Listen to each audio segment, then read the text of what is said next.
Hello everybody, my name is Solo, welcome back to the channel, and today we're going to be checking out a game called Build an Island. I've seen this a few times. I kind of was like chilling out before I played it, but we do have, kind of a weird gap right now because, let's be honest, I don't really want to play SpongeBob Tower Defense right now. So I want to try out playing this game. This is called Build an Island, where you can sit there and you have like little resources that you can mine and hit, and then you can walk over to, well, wherever it is, right? You mine up resources and then you can walk over, and all the resources are used to build a platform, right? Now it takes three logs to make a plank. So we can walk over here, deposit our 5, and then we can craft a plank. Apparently this game's actually pretty popular. If we go and we actually look, it has 18,000 people, almost the same amount of people as SpongeBob Tower Defense. Which, by the way, I'm surprised I haven't gotten as many hate comments as I did the last time I called SpongeBob Tower Defense a pay-to-win game, but I think people are starting to realize how bad, sorry, I had to sneeze, how bad SpongeBob Tower Defense has gotten. For example, now that all the updates out, like, it's very apparent how hard it's gonna be to get any of the stuff, which is fine. Like, I'm not saying, oh, you can't have a hard game. It's just literally most of the stuff is going to cost a metric ton of gems, and then once you get it done, a lot of the stuff that you get done, there's no guarantee of certain things. Like, for example, the whole like not getting a guaranteed like secret potion for shiny Wumbo is ridiculous, and the fact that it's 0.05 is also ridiculous. I already imagine some people are like, but if they guarantee it, then there's no reason for people to grind. Here's the problem: they could make it grindy to get the like actual thing, right? The issue I have with it is the fact that they're literally basically making it so then either you pay money or you're just at an extreme disadvantage no matter what. And someone's probably gonna be like, well, what do you mean? Well, think of it like this. If I make a game, right, and I put down I can hire a lumberjack. Cool. But say I make a game, right? It's a great game. It's like got dungeons and all this stuff. But I make it so then, hold up, I can buy corn seeds. But I make it so then, you can't, or like, here, let me explain a little bit better. I'm kind of getting myself a little confused here. So imagine I make a game, right? I make it this like wildly vast MMO, right? But I make it so then anyone who does not have a certain like number which identifies you as someone who has paid real money for the game has less loot. Like, no matter what, that is pay to win. Like, if you get less like worse loot for not paying the game, that is pay to win.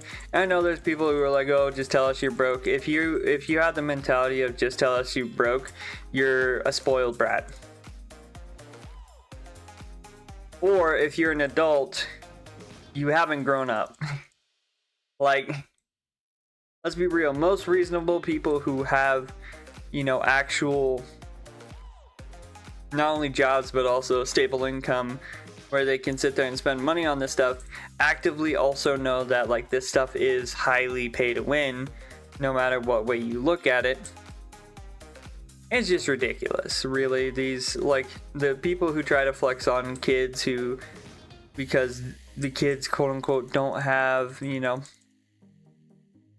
money to buy it, just make no sense. But yeah. Oh, look at him. Got a little buddy. Oh. Place an animal in the barn. Okay. So it has to be in the barn. Well, yes, games like this are still always going to have like exotic eggs or whatever. They still don't really even compare to where SpongeBob Tower Defense is at this point. I don't know. I wish. Oh, look at him. He's adorable. I don't know. I wish they cared more about their free-to-play player base than they have been. And let's be honest, there's a lot of other games you can play that are free-to-play friendly. I'm going to be trying out in my next video, I'm going to be trying out Food Tower Defense. And we'll talk about the update to that. And even with it being a game that's made by a, YouTuber who's well known for playing games that are pay to win, Cough Cough SpongeBob Tower Defense, he also understands the premise of like how people feel about SpongeBob Tower Defense, especially with how they've been doing different things, right? So it's just one of those things that people very much don't appreciate, feeling like they need to spend money. As far as this game goes, I actually enjoy these types of games, the ones where you can just like go ahead and kind of do almost whatever you want, right? Because like here, if I hit craft, right, and start getting boards, I can also do this. It means I'm gonna get more rocks. And then I also have a level 1 lumberjack, which I believe if I go over here, you can configure and upgrade them for a certain amount of coins, which is kind of nice. But yeah. As far as games go currently with Roblox, I think one thing that has definitely not helped a lot of the games now is a lot of people like fell for, oh, that's a gold mine, it needs coal. I don't have coal. But a lot of people fell for Pet Sim's promise, right?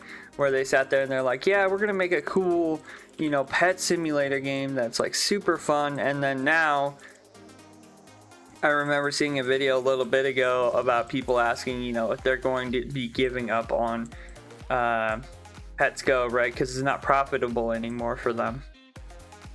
And that's the kind of stuff that's kind of tearing Roblox asunder for people, because think of it like this: you sit there, you play a tower defense game. Well, yes, most anime tower defense games are grindy. You don't have a sense of, oh hey, I need to spend $100 to get to a level where I feel like I'm actually doing something. Whereas with games like Pet Simulator, SpongeBob Tower Defense, you were literally basically pushed towards spending money in the in their shops, right? And it's not a, oh well, it's super optional. After their newest update, it's very much, hey, do you want to skip the entirety of the difficulty of the game? Then buy this $100 unit.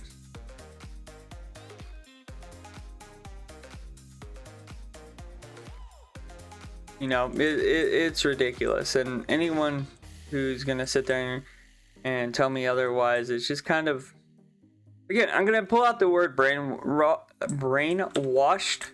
Now I know somebody's probably gonna say, you always say that everybody's brainwashed, right?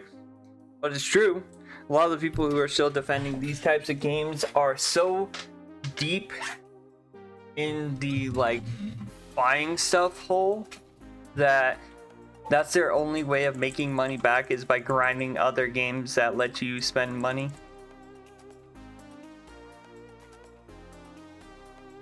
And honestly, it's not just me who thinks that SpongeBob Tower Defense's stuff isn't doing that well either. Their own player count supports that fact too. If we literally look up the player counts for SpongeBob Tower Defense, their highest CCU was when they were featured in the hunt. You'd think, oh, because they're featured in this, you know, big program that was put on by Roblox, you would think maybe they get a bunch of new users, but magically enough, their CCU never actually fully like increased their bottom line of the CCU. In fact, it just went right back down after the event ended. Because it was one of the events that didn't feel like you had to spend you know, money to even be involved, right? So yeah, that's the biggest problem with a lot of Roblox games nowadays, is a lot of them think that you need like an arm and a leg to run a Roblox game, which isn't really even remotely true anymore. Especially with all the advancements they've done in Roblox, right? Because I remember someone in my comments was making the joke, because a lot, like, people on the Discord or whatever are like, well, they had to pay to keep the game up, which is 140K every day. There's no way that they're paying $140,000 like every week or so. And even if they are, and I'm gonna hold your hand when I say this, let me pull up my calculator. This is from earlier. So $100, right? Times, actually, you know what? We're gonna do this legitly. We're gonna go over to SpongeBob Tower Defense real quick, and we're gonna show you guys how many people have bought that $100 unit that's sitting in the store. Also, yeah, SpongeBob Tower Defense is, where is it? I think it's probably somewhere around like here-ish. Somewhere. Mind you, it kind of fluctuates for no reason. Yeah, let's go to the SpongeBob Tower Defense for a quick second. Also, by the way, the game I'm playing, I'm actually having quite a great time with. I like the whole, like, being able to mine and actually be able to do stuff. So 500 of them exist. Let's do the calculation, shall we? So if I spend $100 times 500, sorry, 500, right? Times $100, right? They just made $50,000 in a day, right?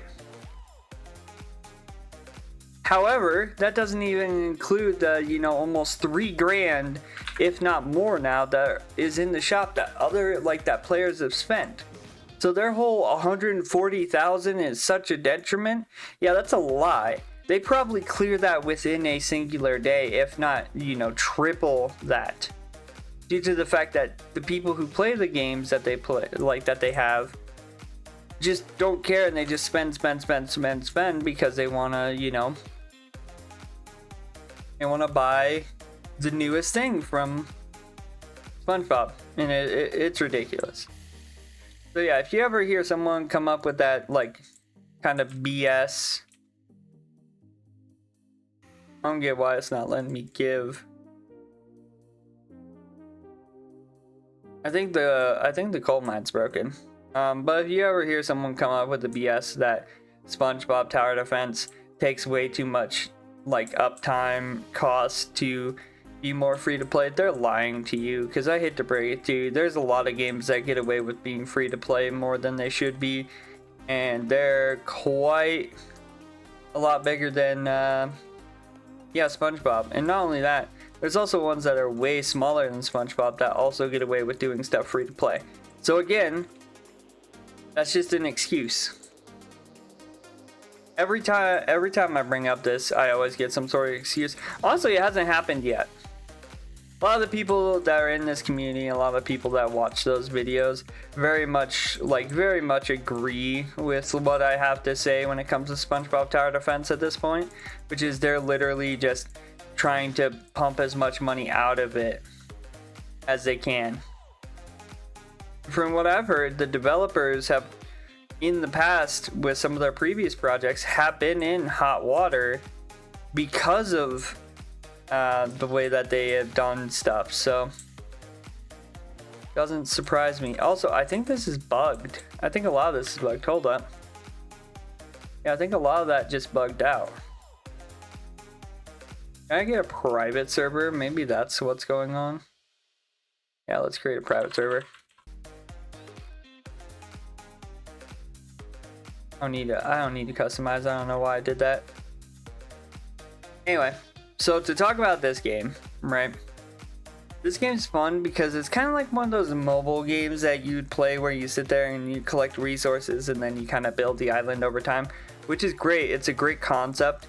They don't do what a lot of those usually do, which is they put the entire like concept behind a paywall, for example. So for example, if I were to like say, I don't know, chop down like a few trees, right, on a mobile game, and then go and like, now that I have, you know, almost 30, let's craft some more. But now that I have almost 30, build a beehive right here, which I actually kind of need bees, but I'll do that in a bit.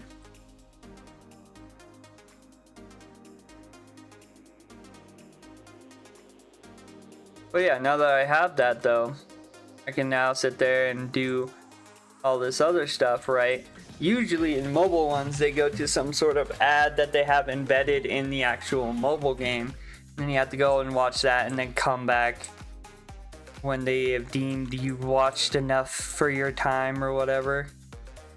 It's a bit ridiculous, in my opinion, to be completely honest with you. Now there is a grow all button and there is like a percentage for some of the stuff, but honestly, even if a game makes you wait, it's not really that big of a deal. A lot of the games will grow stuff offline while you're not playing, so yeah. Anyway, with that being said, yeah, this game does really well. It doesn't really, you know, seem like a thing that's gonna be, you know, telling me, hey, you need to go and you need to buy this, right? Like you need to buy, like, I don't know, you need to buy the 2 times resources, or the galaxy tools, or the craft speed, or this exotic egg. You know, it does, like, I don't think any of that matters, right? Which is great, because that's like how you want people to see your game as, like, the purchase is optional, but it's not required to play the game. Whereas SpongeBob, again, it feels like you're required to do that purchase to be at where everybody else is going to be at, right? And yeah, it's just better. Like, I enjoy this game. I think I'll probably play more of it, see how far we can build. But until then, I'm probably going to go off camera, probably play a bit more, try to get more of this space filtered out. But yeah, anyway, if you guys like the video, as always, hit the like button, comment down below what you guys think of this game. This game's kind of a little, you know, pretty chill. And yeah, let me know how you guys feel. Don't forget to subscribe to the channel, turn on post notifications so then you guys never miss a video. And as always, I hope you guys have a good day. Stay safe out there, and I will see you guys in the next one. Bye bye.